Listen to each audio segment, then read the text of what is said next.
Hi army, welcome back. எல்லோரும் எப்படி இருக்கீங்க? ஐ ஹோப் எல்லோரும் நல்லா இருக்கீங்கன்னு. Thanks for 500 subscribers. என் சேனலில் சப்ஸ்கிரைப் பண்ணி என்னோடய ஸ்டோரிஸை லைக் பண்ணி ஷேர் பண்ணி அதுக்கு காமெண்ட்ஸும் பண்ண எல்லாருக்குமே ஒரு பெரிய தேங்க்ஸுங்க. அண்ட் நம்ம ஆகஸ்ட் மந்தில் இருக்கோம். ஸோ இந்த மந்தில் பர்த்டே செலிப்ரேட் பண்ணுற எல்லாருக்குமே happy birthday. Stay happy, stay blessed and stay healthy. மறுபடியும் ஒரு ஒன் ஷாட், வேறு யார்தோ இல்லைங்க, நம்மளோட சாவேஜ் கிங் மின் யோங்கி அவங்களோட ஒன் ஷாட் தான் பார்க்க போகிறோம். ரொம்ப லேட் பண்ணாமல் ஸ்டோரிக்குள்ளே போயிடலாம் வாங்க. இப்போது ஒரு கல்யாண மண்டபத்தில் பொண்ணோட ரூம் இருக்கும்ல, கல்யாண பொண்ணோட ரூம். அந்த ரூமில் ஒரு குழந்தை அழுந்துகிட்டே இருக்கும். ஆனால் அந்த பொண்ணு வந்துட்டு எதுவுமே கண்டுக்காமல் நாளைக்கு நடக்க போகிற அவங்க கல்யாணத்துக்கு எல்லாமே ரெடி பண்ணி நிற்குவாங்க. அப்போது அந்த ரூம் டோர் வந்துட்டு தட்டுன்ற சவுண்டில் ஓப்பன் ஆகும். அக்கா, குழந்தை அழுந்துகிட்டே இருக்கா, அவனை தூக்கி சமாதானப்படுத்தக்கூடாதா அப்படின்னு கேட்குவாங்க. அவங்க வேறு யாரும் இல்லைங்க, நம்மளோட வையன். வையன், உனக்கு பார்த்தா தெரியலையா? நான் இங்கே பிஸியாக இருக்கேன், நாளைக்கு என் கல்யாணம், அதுக்கு நான் எல்லாம் ரெடி பண்ணின்னுக்கிறேன், சும்மா என்னை டிஸ்டர்ப் பண்ணாத.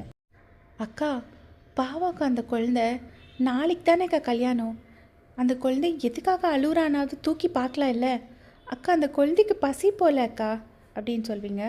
அப்போது உங்கள் அக்கா, ஏய், அந்த குழந்தைக்கு பசி எடுக்குதுன்னு அழுந்த உடனே தூக்கி பால் குடிக்க வைக்கிறதுக்கு நான் ஒன்றும் அவங்க அம்மா இல்லை அப்படின்னு சொல்லுவாங்க. அப்போ நீங்கள், அக்கா என்னக்கா பேசுகிற?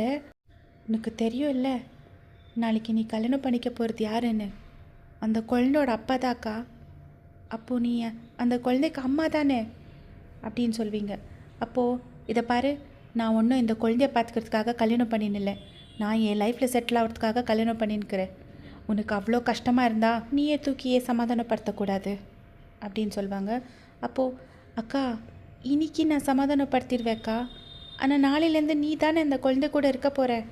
அப்போ அவன் அழுதா என்ன பண்ணுவேன்? எனக்கு அந்த குழந்தையோட ஃப்யூச்சர் நினச்சா பயமாக இருக்குக்கா அப்படின்னு சொல்வீங்க. அப்போது நீ ஒன்றும் பயப்பட தேவையில்லை, அந்த குழந்தையோட ஃப்யூச்சருக்கு என்னென்ன பண்ணோம் நான் யோசித்து வச்சுருக்கேன். இப்போ நீ முதல்ல அந்த குழந்தைய தூக்கிட்டு வெளியே போ அப்படின்னு சொல்லுவாங்க. நீங்கள் உங்கள் அக்காவையே முறிச்சு பார்த்துட்டு, ச்சே, நீ நிஜமாகவே கல் நெஞ்சிக்காரிக்கா அப்படின்னு சொல்லிட்டு, ஓ, எதுக்காக பாப்பா அழுகுறாங்க? பசி எடுக்குதா? வாங்க நம்ம வெளியே போய் உங்களுக்கு சாப்பிட்றதுக்கு ஏதாவது இருக்கான்னு பார்க்கலாமா அப்படின்னு சொல்லி அந்த குழந்தைய தூக்குவீங்க. நம்ம வையனோட ஒரு சின்ன இன்ட்ரடக்ஷன் பார்த்துடலாங்களா? நம்ம வையன் வந்துட்டு ஒரு ஸ்மால் டவுன் மிடில் கிளாஸ் ஃபேமிலிக்கு சேர்ந்த ஒரு பொண்ணு. அப்பா கிடையாது, அம்மா மட்டும்தான், கூட பிறந்தவங்க கூட யாரும் இல்லை. இப்போ உங்களுக்கு எல்லாம் ஒரு டவுட் இருக்கோ, இவ்வளோ நேரம் யாரை அவங்க அக்கான்னு கூப்பிட்டுருந்தாங்கன்னு. அவங்க வந்துட்டு நம்ம வையனோட கசின் சிஸ்டர் பிரியான்னு. அவங்க கல்யாணத்துக்காக தான் நம்ம வையன் ஊர்லேருந்து வந்திருப்பாங்க. இப்போ மறுபடியும் ஸ்டோரி கண்டினியூ பண்ணிடலாம். நீங்கள் குழந்தைய தூக்கிட்டு வெளியே போகிறதுக்காக டோர்கிட்ட போவீங்க. அதுக்குள்ளே டோர் ஓப்பன் ஆகும். கல்யாண பொண்ணோட அம்மா உள்ளே வருவாங்க. உங்களை பார்த்துட்டு, ஏ வையன், அந்த குழந்தைய தூக்கிட்டு போய் சமாதானப்படுத்தி ஏதாவது சாப்பிட வை அப்படின்னு சொல்லுவாங்க. நீங்கள் அவங்கள பார்த்துட்டு, சரி பெரியம்மா அப்படின்னு சொல்லிவிட்டு அங்கேருந்து வெளியே போயிடுவீங்க. அப்போது அவங்க டோர் க்ளோஸ் பண்ணிவிட்டு அந்த கல்யாண பொண்ணை பார்த்துட்டு, ஏய் பிரியா, கல்யாணம் முடிகிற வரைக்காவது அந்த குழந்தை மேலே பாசம் இருக்கிற மாதிரி கொஞ்சம் காமிடி, எதுக்காக இப்படி பண்ணின்னுக்கிற? வையன் வந்த மாதிரி மாப்பிள்ளை வீட்டாளுங்க உள்ளே வந்திருந்தா என்னடி கதி? மா, நீ என்ன சொல்லி எனக்கு கல்யாணத்துக்கு ஒத்துக்க வச்ச? பையன் ரொம்ப பெரிய பணக்கார, நீ கல்யாணம் பண்ணிக்கிட்டா நல்லா சந்தோஷமாக லைஃப் என்ஜாய் பண்ணலான்னு தானே சொன்னேன். ஆனால் இப்போ என்னடான்னா, இன்னும் கல்யாணமே முடியல, அதுக்குள்ளே என் மாமியார் குழந்தை தூக்கிட்டு வந்து என்கிட்ட கொடுக்குறாங்க, பார்த்துக்கம்மா கொஞ்சம் நேரம்னு. என்னம்மா நினச்சின்னுக்கிறாங்க? நான் என்ன அந்த குழந்தைக்கு ஆயாவா? ஏய், கத்தி பேசாதடி, யாருக்காவது கேட்க போகுது. ஒரு 2-3 வருஷம் பொறுத்துக்கோ பிரியா, அதுக்கப்புறமா அந்த குழந்தைய ஏதாவது ஒரு ஹாஸ்டலில் போர்டிங் ஸ்கூலில் சேர்த்து விட்டுடலாம். அதுக்கப்புறமா நீ நல்லா உன் புருஷன் கூட என்ஜாய் பண்ணலாம் அப்படின்னு சொல்லுவாங்க. அம்மா, எனக்கு அந்த சனியனை ஒரு நாளே பொறுத்துக்க முடியல. 1 வருஷம் 2 வருஷம் வரைக்கும் எப்படிம்மா பொறுத்துக்கிட்டோம்? நீ என்னம்மா இப்படி பேசுகிற? இதை பார் பிரியா, அம்மாக்காக ப்ளீஸ்மா, இல்லைன்னா 2 பேரும் பிளான் போட்ட மாதிரி எதுவுமே நடக்காது அப்படின்னு சொல்லுவாங்க.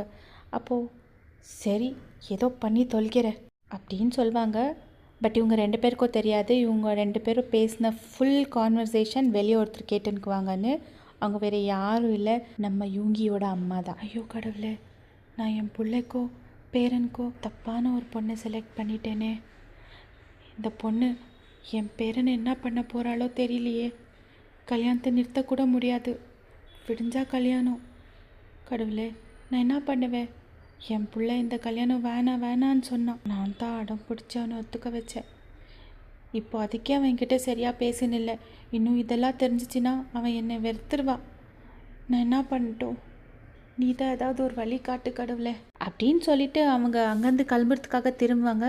பார்த்தா கீழே வந்துட்டு நீங்கள் குழந்தை கூட க்யூட்டாக ஆடின்னுக்குவீங்க. அந்த குழந்தை கூட உங்கள் கூட சிரித்து ஆடின்னுக்குவாங்க.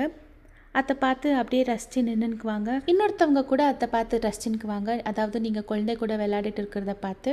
அது வேறு யாரும் இல்லைங்க, நம்ம யூங்கி தான். ஏன்னா அவங்க பையன் வந்துட்டு யாருக்கிட்டேயுமே அவ்வளோ ஈஸியாக போக மாட்டாங்க. உங்ககிட்ட அவ்வளோ நல்லா ஆடின்னுக்கிறத பார்த்துட்டு யூங்கிக்கு வந்துட்டு ஒரு மாதிரி ஒரு சின்ன ஸ்மைல் இருக்கும் அவங்க ஃபேஸ் மேலே. இப்போ நம்ம யூங்கியோட ஒரு குட்டி இன்ட்ரடக்ஷன் பார்த்துடலாம். அவங்க வந்துட்டு ஆஸ் யூஷுவல் பெரிய பிஸ்னஸ் மேன், நல்ல ரிச்சான ஃபேமிலிக்கு சேர்ந்தவங்க தான்.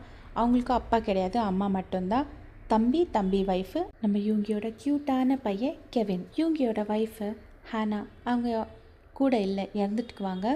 அவங்க எப்படி இருந்தாங்க, என்ன ஆச்சு, எல்லாமே ஃப்யூச்சர் ஸ்டோரியில் பார்க்கலாம். இப்போ நம்ம யூங்கி அவங்க குழந்தைய பார்த்து ரசிச்சுன்னுக்குவாங்க, அட்மையர் பண்ணிக்குவாங்க. அப்போ சடனாக அவங்க ஷோல்டர் மேலே ஒரு டேப். யாருன்னு பார்த்தா இவங்களோட தம்பி. இங்கே என்னென்ன பண்ணுற, கீழே எல்லாம் உன்னை தேடி நின்றாங்க அப்படின்னு சொல்லுவாங்க. ஆமாம், யார் அந்த பொண்ணு கெவினை தூக்கின்னுக்கிறது அப்படின்னு கேட்குவாங்க. அப்போ அவங்க தம்பி பார்த்துட்டு, ஓ அது வந்து பிரியா அண்ணி இருக்காங்கல்ல, அவங்க கசின் சிஸ்டர் தான் அண்ணா. 2 நாளாக கெவின் அவங்கக்கிட்ட தான் இருக்கா. அவங்க தான் நம்ம கெவினை நல்லபடியாக பார்த்துன்னுக்கிறது அப்படின்னு சொல்லுவாங்க. அப்போ யூங்கி அவங்க தம்பியை பார்த்துட்டு, பிரியா கிட்ட தானே அம்மா கெவினை கொடுத்துட்டு வரேன்னு சொன்னாங்க, இவகிட்ட என்ன பண்ணின்னுக்கிறா அப்படின்னு கேட்பாங்க. அப்போ அவங்க தம்பி, அண்ணா என்னென்ன பேசுகிற, அவங்க கல்யாண பொண்ணு, அவங்க நாளைக்கு கல்யாணத்துக்கு எல்லாம் ரெடியாக வேணாவா, பிஸியாக இருப்பாங்க அப்படின்னு சொல்லுவாங்க. அப்போ யூங்கி, என்ன பிஸியாக இருப்பா, என் பையனை பார்த்துக்கிறத விட அவளுக்கு என்ன அந்த மாதிரி வேலை, அவளுக்கு தெரியும் தானே நான் அவளை கல்யாணம் பண்ணிக்கிறதே என் பையனுக்காகன்னு. அதெல்லாம் ஒத்துக்குன்னு தானே அவள் கல்யாணத்துக்கே ஓகே சொன்னா. இப்போ என்ன புதுசா, அவள் கசினை நம்பி எப்படி என் குழந்தைய அவகிட்ட விட்டா அப்படின்னு கேட்பாங்க. அதுக்குள்ளேயே யூங்கியோட அம்மா வருவாங்க. அங்கே நீ நினைக்கிற மாதிரி அவள் கெட்ட பொண்ணு கிடையாது யூங்கி. 2 நாளாக நம்ம கெவின் அவகிட்ட தான் இருக்கா. அவள் எப்படி பார்த்துன்னுக்கிறா தெரியுமா மா, நேற்று பார்த்துக்குனா இன்றைக்கி பார்த்துக்குனா ஓகே, நாளையிலேருந்து பிரியா தானேம்மா அவள் கூட இருக்க போகிறா. இந்த பொண்ணு கெவின் கூட லைஃப் லாங் இருக்குவாளாம்மா, இல்லை தானே? எனக்கு என்னமோ இது சரியாக படுறியா, என் பையனை நல்லா பார்த்துக்குவாளா இல்லையான்னு எனக்கு டவுட்டாக இருக்குமா. அந்த மாதிரி ஏதாவது ஒன்று நடந்துச்சு நான் சும்மாவே இருக்க மாட்டேன் அப்படின்னு சொல்லி அங்கேருந்து போயிடுவாங்க. அப்போது இவங்களோட தம்பி வந்துட்டு அவங்க அம்மா கிட்டே போயிட்டு, அம்மா நீ ஒன்றும் டென்ஷன் பண்ணிக்காத, அண்ணா கொஞ்ச நாளில் சரியாயிடும் அப்படின்னு சொல்லிவிட்டு அவங்களும் போயிடுவாங்க. ஆனால் இவங்களோட அம்மாவுக்கு தான் தெரியும் அவங்க மைண்டுக்குள்ளே என்ன மாதிரி ஒரு டென்ஷன் ஓடினுக்குதுன்னு. இப்படியே டைம் ஸ்கிப் ஆகும். நெக்ஸ்ட் டே மார்னிங் அந்த பிரைட் ரூம் இருக்கும்ல, பொண்ணோட ரூம், அங்கே ரூமுக்குள்ளே பயங்கர டென்ஷன். என்னன்னு நம்ம ரூம்குள்ளே போய் பார்க்கலாம் வாங்க. யூங்கி கையில் ஒரு லெட்டர் இருக்கும். அது வேறு எந்த லெட்டரும் இல்லைங்க, பிரியா எழுதி வச்ச லெட்டரு. எனக்கு இந்த கல்யாணத்தில் விருப்பம் இல்லை, என்னை ஃபோர்ஸ் பண்ணி தான் இந்த கல்யாணத்துக்கு ஒத்துக்க வச்சாங்க. அதுவும் இல்லாமல் கல்யாணம் ஆகி நெக்ஸ்ட் டேவே எனக்கு ஒரு அம்மாவாக ரெஸ்பான்சிபிலிட்டி ஏற்றுக்கிறதுக்கு இஷ்டம் இல்லை. நான் லைஃப்பை என்ஜாய் பண்ணும், தயவு செஞ்சு என்னை மன்னிச்சிடுங்க அப்படின்னு சொல்லி ஒரு லெட்டர் எழுதி வச்சுட்டு அவங்க போயிட்டுக்குவாங்க. யூங்கியோட அம்மா பிரியாவோட அம்மாவை பார்த்துட்டு, என்னங்க இது, அவளுக்கு எல்லாம் தெரிஞ்சு தானே இந்த கல்யாணத்துக்கு ஓகே சொன்னா, நம்ம எல்லா உண்மையும் சொல்லி தானே இந்த ப்ரப்போசலில் அனுப்பணும், இப்போ எதுக்காக லாஸ்ட் மூமெண்ட்டில் இந்த மாதிரி ஒரு காரியத்தை செஞ்சு வச்சுருக்கா அப்படின்னு கேட்குவாங்க. அப்போது பிரியாவோட அம்மா, எங்களை மன்னிச்சிடுங்க சம்பந்தி, சத்தியமாக எனக்கு தெரியாது எதுக்காக அந்த மாதிரி ஒரு காரியத்தை பண்ணிட்டா. இந்த படுபாவி ஃபஸ்ட்டே சொல்லியிருந்தாவது ஏதாவது யோசிச்சிருக்கலாம், கடைசி நிமிஷத்தில் இப்படி பண்ணிட்டா, எங்களை மன்னிச்சிடுங்க சம்பந்தி அப்படின்னு சொல்லுவாங்க. அப்போ யூங்கியோட தம்பி ஒய்ஃப் சோஃபி, யாருங்க சம்பந்தி, அதான் உங்கள் பொண்ணு கல்யாணம் பண்ணிக்கிறதுக்கு விருப்பம் இல்லைன்னு லெட்டர் எழுதி வச்சு ஓடிட்டா இல்லை, இதுக்கப்புறமா அவள் என்ன சொந்தம் கொண்டாடுறீங்க. நான் எங்கள் அத்தைக்கு எவ்வளவோ படித்து சொன்னேன், மிடில் கிளாஸ் பொண்ணுங்களை நம்பாதீங்க அத்தை, அவள் எங்கள் யோங்கி மாமாவுக்கு சரியில்லைன்னு எங்கள் அத்தை தான் பாவை பார்த்து உங்கள் பொண்ணுக்கு ப்ரப்போசல் அனுப்புனாங்க, இப்போ எங்கே கொண்டு வந்து நிறுத்திருக்கா பாருங்கள். அதே என் கசினை கல்யாணம் பண்ணிக்கிறதுக்கு ஒத்துக்குன்னு இருந்தாக்கா இவ்வளோ நேரத்துக்கு கல்யாணமே முடிஞ்சிட்டுக்கோ அப்படின்னு சொல்லுவாங்க. அப்போ யூங்கி, சோஃபி நீ கொஞ்சம் நேரம் சும்மா இரு அப்படின்னு சொல்லுவாங்க. இப்போ என்ன பண்ணுறது அதை பற்றி யோசிங்க, நடந்து முடிஞ்ச கதையெல்லாம் பேசாதீங்க அப்படின்னு சொல்லுவாங்க. அப்போது யூங்கியோட அம்மா, யூங்கி வெளியே சொந்தக்காரெல்லாம் வந்துட்டுக்கிறாங்கடா, இப்போ இந்த கல்யாணம் நடக்கலைன்னா நம்ம குடும்பத்துக்கே அசிங்கமாக இருக்கும் அப்படின்னு சொல்லுவாங்க. இப்போ நான் என்ன பண்ணுறதும்மா? அவள் தான் என்னை கல்யாணம் பண்ணிக்கிறதுக்கு விருப்பம் இல்லைன்னு சொல்லிட்டு லெட்டர் எழுதி வச்சு போயிட்டா இல்லை. எல்லாருக்கும் வெறும் என் பொண்டாட்டியாக இருக்கிறதுக்கு மட்டும்தாம்மா விருப்பம், என் குழந்தைக்கு அம்மாவாக இருக்கிறதுக்கு யாருக்குமே விருப்பம் இல்லைம்மா அப்படின்னு சொல்லுவாங்க. அப்போ யோங்கியோட அம்மா, இருக்கா அப்படி ஒரு பொண்ணு இருக்கா யோங்கி அப்படின்னு சொல்லுவாங்க. அப்போ யோங்கி ஒரு மாதிரி கன்ஃபியூஸ்டாக அவங்க அம்மாவை பார்க்குவாங்க. யாரும்மா அது, என்ன சொல்கிறீங்க அப்படின்னு கேட்குவாங்க. ஆமாம் யோங்கி, நேற்று கூட நம்ம ஒரு பொண்ணை பார்த்தோம் இல்லை, நம்ம கெவின், அவ கூட தான் இருக்கா, கூட ரொம்ப சந்தோஷமாக இருக்கா, அவள் சாப்பாடு ஊட்டினா தான் சாப்பிட்றா, நீயே பார்த்த இல்லை உன் கண்ணார அப்படின்னு சொல்லுவாங்க.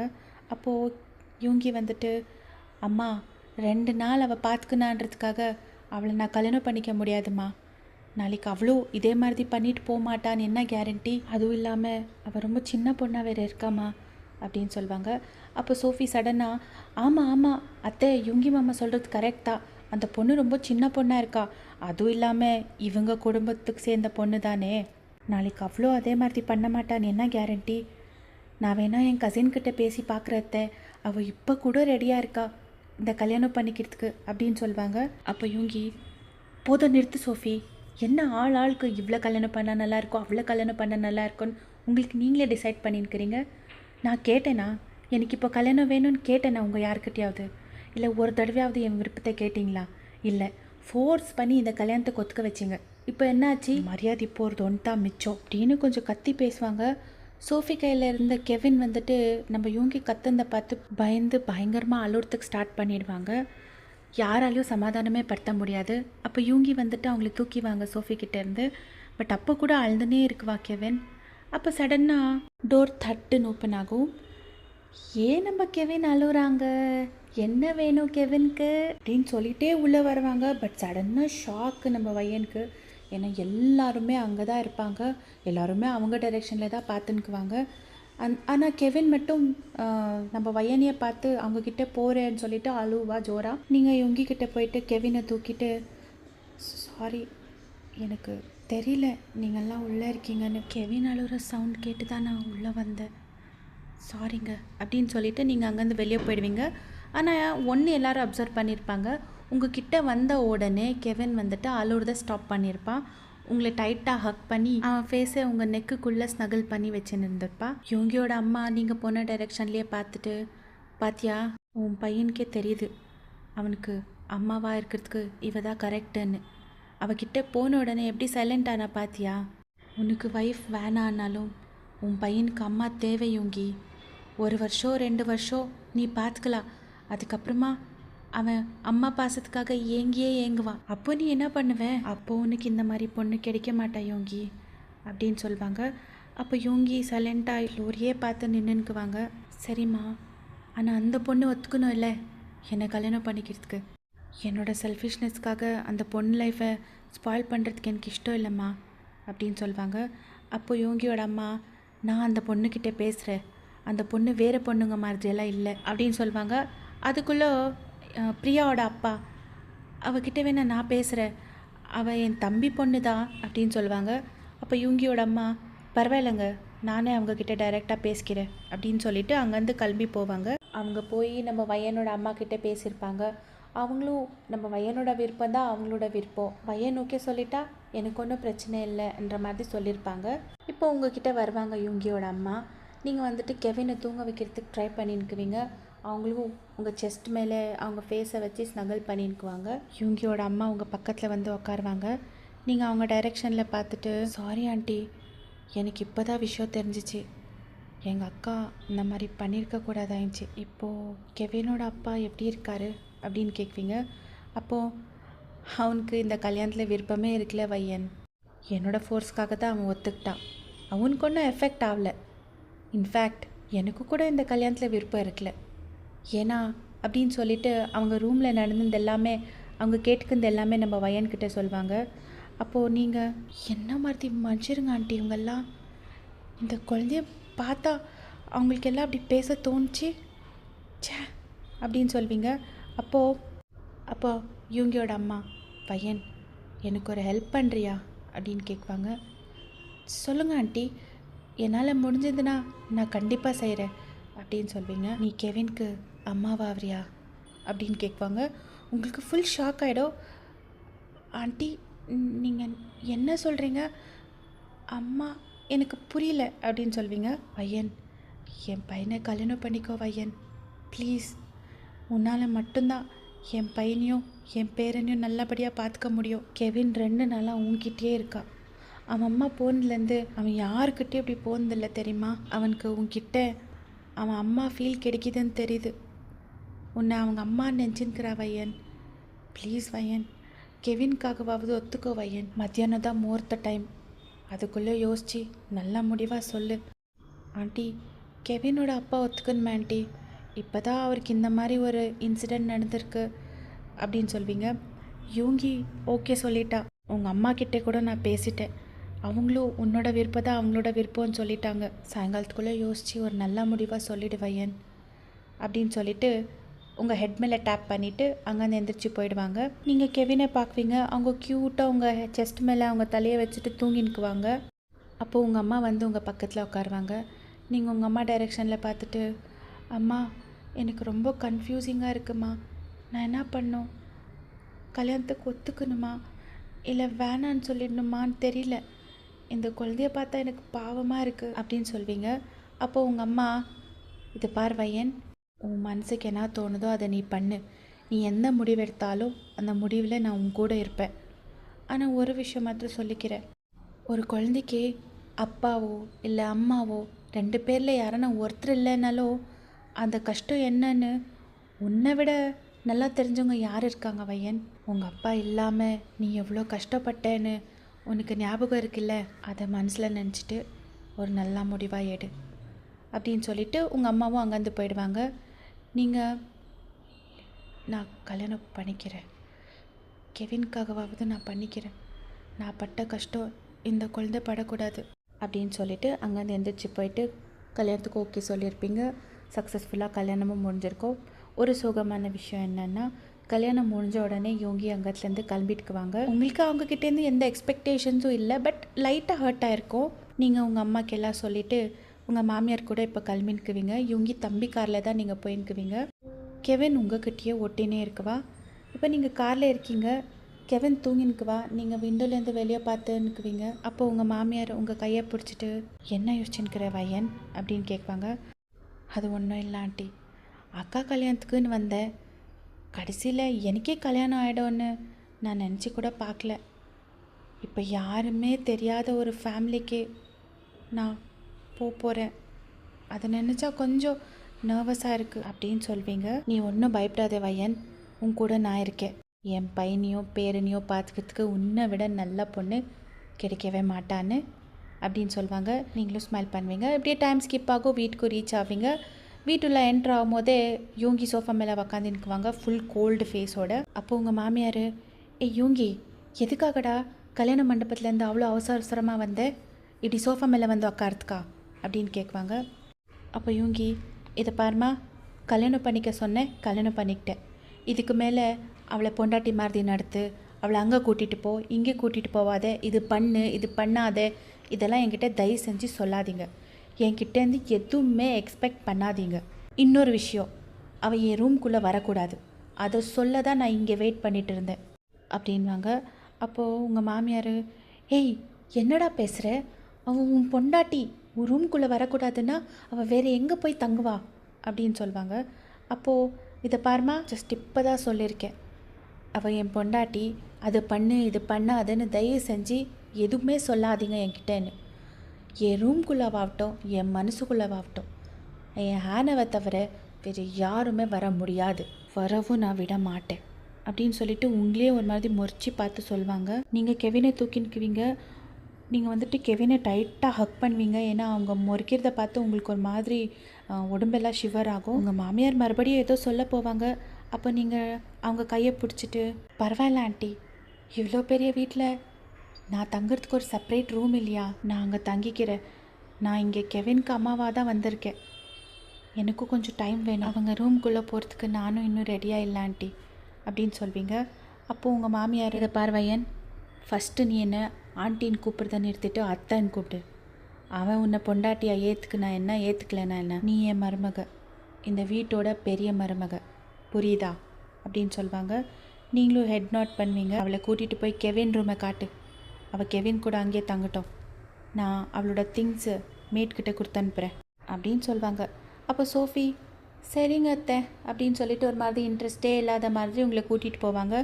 யோங்கி இது எதுவுமே கண்டுக்காமல் அவங்க ரூமுக்கு போய் தட்டுன்னு டோர் சாத்திக்குவாங்க. நீங்கள் கெவினை தூக்கிட்டு கெவின் ரூமுக்குள்ளே போவீங்க.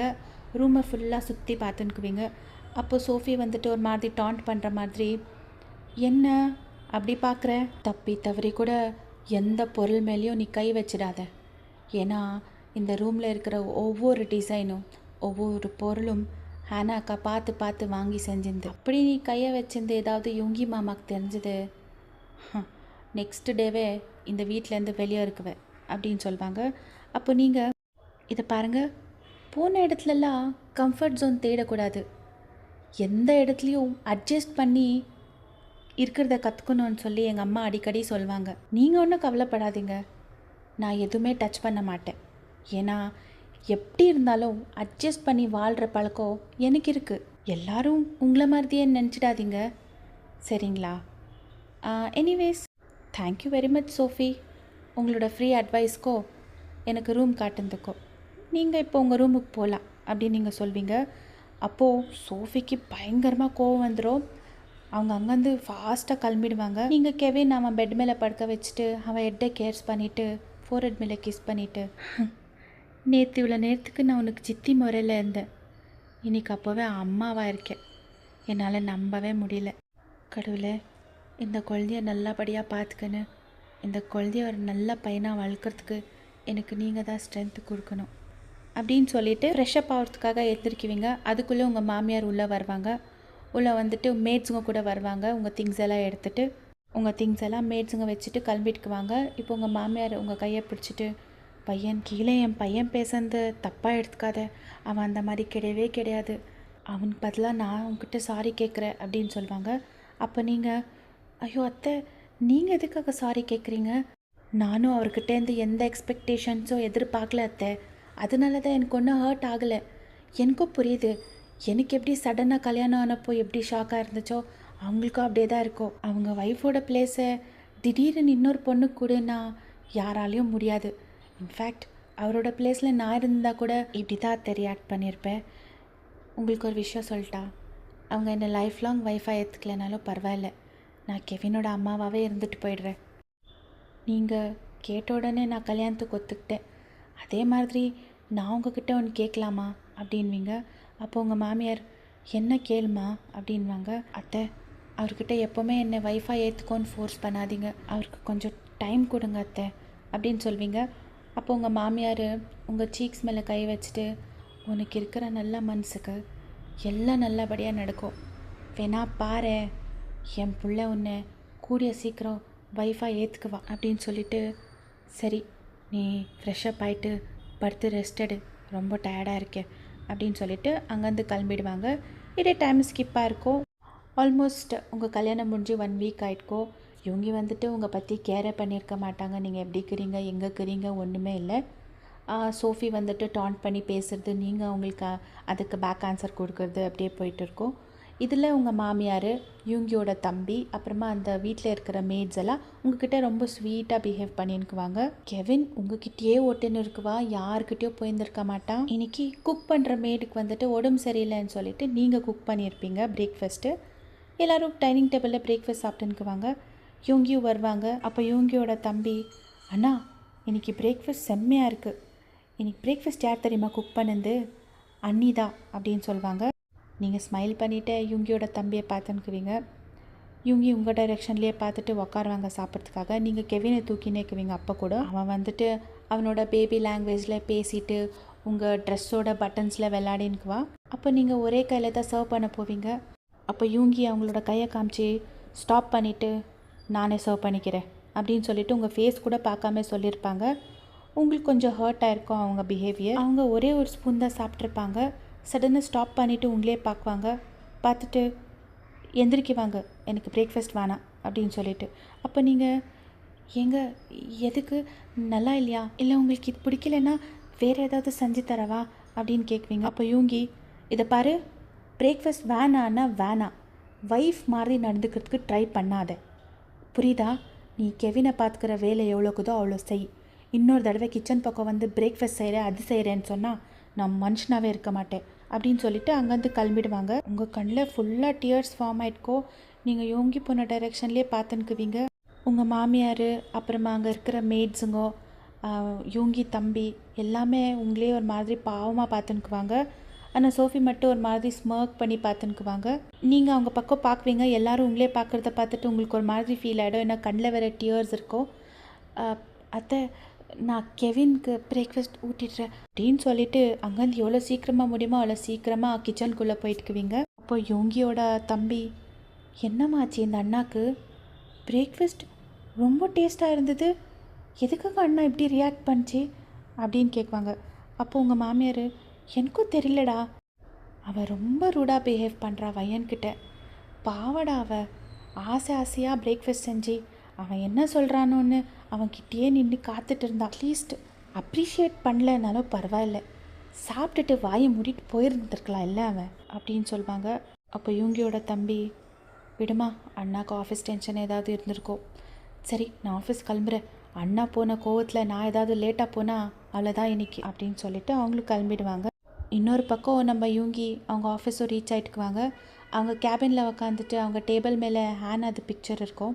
அதை கையில் எடுத்து வச்சுக்கிட்டு, ஹேனா, நான் இன்றைக்கி அந்த பொண்ணுக்கிட்ட ரொம்ப ரூடாக பிஹேவ் பண்ணிட்டேன். ஏன்னா எனக்கு அந்த பொண்ணை பார்க்கும் போதெல்லாம் எனக்கு உன்னை பார்க்குற ஃபீல் ஆகுது. இன்றைக்கி அவள் செஞ்ச பிரேக்ஃபாஸ்ட் கூட நீ செய்கிற மாதிரி இருந்துச்சு ஹேனா. இது கோஇன்சிடென்ஸா என்னான்னு தெரியல, அதனால தான் என்னால் சாப்பிட முடியல. அந்த பொண்ணு எதுவுமே தப்பு பண்ணலனாலும் அவகிட்ட நான் ரூடாக பிஹேவ் பண்ணுறேன். ஏன்னா அவளை பார்த்தா எனக்கு என்னமோ ஒரு மாதிரி டிஃப்ரெண்ட் ஃபீல் ஆகுது. எனக்கு பயமாக இருக்காண்ணா, எங்கே நான் உன்னை மறந்துடுவேனோன்னு. என் லைஃப்பில் உன்னை தவிர வேறு எந்த பொண்ணுக்கும் இடம் இல்லை. அப்படியே அந்த ஃபோட்டோ பார்த்து பேசினுக்குவாங்க. இப்படியே டைம் ஸ்கிப் ஆகிருக்கோம், டேஸும் ஸ்கிப் ஆகிட்டே இருக்கும். இதே மாதிரி தான் யோங்கி ரூடாக பிஹேவ் பண்ணுவாங்க, கண்டுக்கவே மாட்டாங்க. இவங்ககிட்டேருந்து எந்த சேஞ்சஸும் இல்லை, எந்த ப்ரோக்ரஸும் இல்லை. நீங்கள் வந்துட்டு எந்த எக்ஸ்பெக்டேஷன்ஸும் வச்சுக்காம நீங்கள் ஆச்சு கெவின் ஆச்சு, உங்களோட உலகமே கெவின் மட்டும்தான்ற மாதிரி வாழ்ந்துன்னுக்குவீங்க. பட் இதில் என்ன ஒன்றுன்னா, யூங்கிக்கு வந்துட்டு கெவின் உங்ககிட்ட நல்லா சேஃபாக இருக்கிறான்றது ஒன்று அவங்களுக்கு சமாதானமாக இருக்கும். உங்களுக்கு தெரியாமையே நீங்களும் கெவினும் டைம் ஸ்பெண்ட் பண்ணுறது எல்லாமே அவங்க அட்மையர் பண்ணியிருப்பாங்க யூங்கி. ஒரு நாள் உங்கள் அம்மா வேலை செய்கிற இடத்துலேருந்து, அதாவது ஸ்கூல் டீச்சர் உங்கள் அம்மா, அந்த ஸ்கூல்லேருந்து கால் பண்ணுவாங்க, உங்கள் அம்மா மயங்கி விழுந்துட்டாங்க அப்படின்னு சொல்லிட்டு. நீங்கள் அந்த நியூஸ் கேட்ட உடனே அப்படியே ஷாக் ஆகிடுவீங்க. அப்படியே சோஃபா மேலே சைலண்ட்டாக உட்காந்துடுவீங்க. அதை பார்த்து உங்கள் மாமியார் கேட்குவாங்க, பையன் என்னாச்சு, யார்கிட்ட இந்த கால் வந்துச்சு, என்னன்னு வயத்துந்து சொல்லு பையன் அப்படின்வாங்க. அப்போ நீங்கள் அத்தை அம்மா வேலை செய்கிற இடத்துல மயங்கி விழுந்துட்டாங்களா அப்படின்னு சொல்வீங்க. இதை பார் வயன், உங்கள் அம்மாவுக்கு எதுவுமே ஆகாது, நீ போய் முதல்ல உங்கள் அம்மாவை பாரு, போ கிளம்பு அப்படின்னு சொல்லுவாங்க. அப்போ நீங்கள், அத்தை அவர்கிட்ட நான் சொல்லவே இல்லை அப்படின்னு சொல்லுவாங்க. நான் யோங்கிக்கிட்ட பேசிக்கிறேன், நீ போ முதல்ல உங்கள் அம்மாவை போய் பாரு, நான் டிரைவருக்கு சொல்லி உன்னை ஹாஸ்பிட்டலுக்கு ட்ராப் பண்ண சொல்கிறேன் அப்படின்னு சொல்லுவாங்க. அப்போ நீங்கள், இல்லை அத்தை பரவாயில்ல, நான் கேப்லேயே போய்க்கிறேன் ப்ளீஸ் அப்படின்னு சொல்லி ரிக்வெஸ்ட் பண்ணுவீங்க. நீங்கள் அங்கேருந்து எழுந்திரிச்சு டோர்கிட்ட போவீங்க. ஆனால் கெவின் உங்களை பார்த்துட்டு பயங்கரமாக அழுறதுக்கு ஸ்டார்ட் பண்ணிடுவா. உங்களுக்கு அவன் அழுறதை பார்த்து கஷ்டமாயிட்டு உங்கள் மாமியார்கிட்ட கேட்குவீங்க. அப்போ உங்கள் மாமியார், கூட்டிகிட்டு போமா, அதே நான் அப்படி பர்மிஷன் கேட்குறேன் அப்படின்னு சொல்லுவாங்க. அப்போ நீங்கள் அவனே தூக்கிட்டு அங்கேருந்து கிளம்பி ஹாஸ்பிட்டலுக்கு போவீங்க. அங்கே போனால் டாக்டர் வந்துட்டு உங்கள் அம்மாவுக்கு ரொம்ப லோ பிபி, வீக்காக இருக்காங்க, சரியாக சாப்பிட்றதில்ல, பத்திரமா பார்த்துக்கோங்க அப்படின்னு எல்லாம் சொல்லிவிட்டு டேப்லெட்ஸ் எல்லாம் ப்ரிஸ்கிரைப் பண்ணியிருப்பாங்க. நீங்கள் உங்கள் அம்மாவை கூட்டிகிட்டு போய் வீட்டில் ட்ராப் பண்ணிவிட்டு அங்கேருந்து உங்கள் வீட்டுக்கு போகிறதுக்காக கேபுக்கு வெயிட் பண்ணின்னுக்குவீங்க. அப்போ சடனாக உங்கள் ஃப்ரெண்டு, ஏய் பையன் எப்படி இருக்க, எவ்வளோ நாள் ஆச்சு பார்த்து, இங்கே என்ன பண்ணின்னுக்கிற அப்படின்னு கேட்குவாங்க. அப்போ நீங்கள், ஹாய் ஜான், நான் நல்லா இருக்கேன், நீ எப்படி இருக்க, அது ஒன்றும் இல்லை, அம்மாவை பார்க்குறதுக்காக வந்திருந்தேன், உனக்கு தான் தெரியும் இல்லை இங்கே கேப் கிடைக்கிறது எவ்வளோ கஷ்டம்னு அப்படின்னு சொல்வீங்க. அப்போ உங்கள் ஃப்ரெண்டு, ஆமாம், யாரோட குழந்தை இது, இவ்வளோ க்யூட்டாக இருக்கா அப்படின்னு கேட்குவாங்க. அப்போ நீங்கள், அது வந்து ஜான் என்னோட குழந்தை தான் அப்படின்னு சொல்வீங்க. ஏய் என்னடி சொல்கிற, உனக்கு கல்யாணம் ஆகி ஒரு 2-3 மாதம் தானே ஆச்சு, அதுக்குள்ளே குழந்தையா அப்படின்னு சொல்லுவாங்க. ஏன்னா உங்கள் ஃப்ரெண்ட்ஸுங்களுக்கெல்லாம் வெறும் உங்களுக்கு கல்யாணம் ஆச்சின்னு மட்டும்தான் தெரியும். ஏன்னா உங்கள் கல்யாணம் வந்துட்டு சடனாக நடந்தது இல்லைங்களா, உங்களுக்கு ஃபுல் டீட்டெயில்ஸ் எதுவுமே தெரிஞ்சிருக்காது. ஜான் உங்ககிட்ட எப்போயாவது ஃப்ரீயாக இருக்கும் போது டீட்டெயிலாக சொல்கிறேன், இப்போ என்கிட்ட எதுவுமே கேட்காத அப்படின்னு சொல்வீங்க. அப்போது சரி சரி வா உன்னை நான் ட்ராப் பண்ணுறேன் அப்படின்னு சொல்லுவாங்க. அப்போ நீங்கள் இல்லை இல்லை பரவாயில்ல, என்னென்னா கேப் வந்துடும், நான் கேப்லேயே போய்க்கிறேன் அப்படின்னு சொல்வீங்க.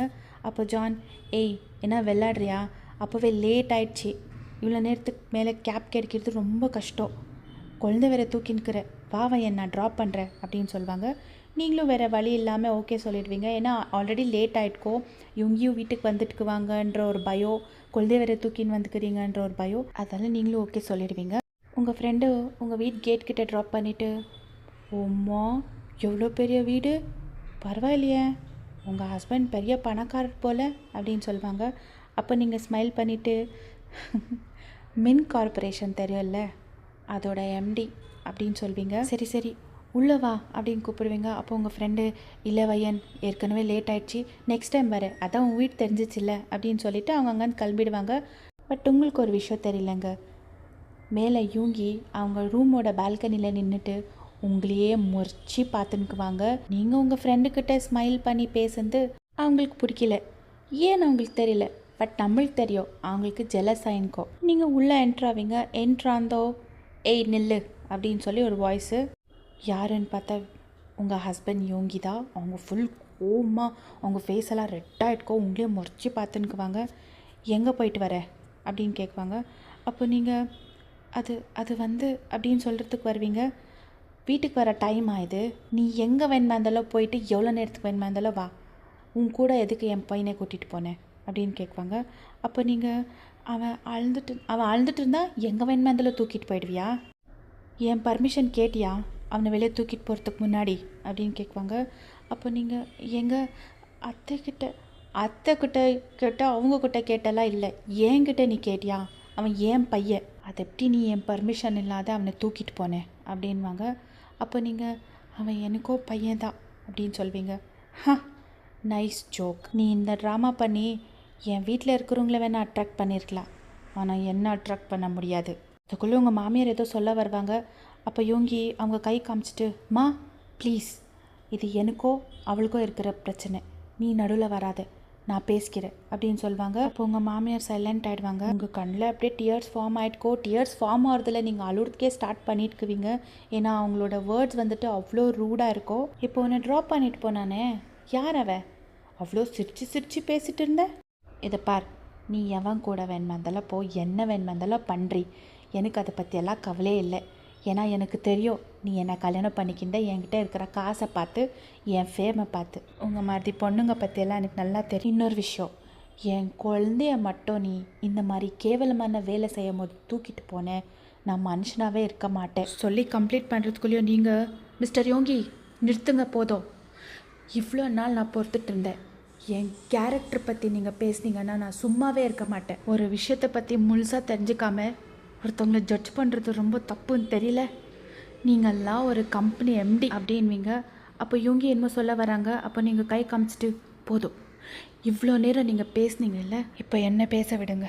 பேச்சுக்கு 300 தடவை ஏன் குழந்தைன்னு சொன்னீங்களே, அந்த குழந்தைய ஒரு நாளாவது வந்து தூக்கி கொஞ்சிருப்பீங்களா, அட்லீஸ்ட் எப்படி இருக்கான்னு கேட்டிருக்கீங்களா. ஆஃபீஸ்க்கு போகிறது, வேலை செய்கிறது, குடிக்கிறது, வந்து ரூமில் தூங்குறது, இதை பண்ணிவிட்டு இப்போ என்னங்க பெருசாக ஏன் குழந்தைன்னு பேசுகிறீங்க. நான் கெவின் மேலே வச்சுருக்கிற பாசத்தை, நான் அவனுக்கு காட்டுற அன்பை எவ்வளோ கேவலமாக பேசிட்டீங்க இல்லை.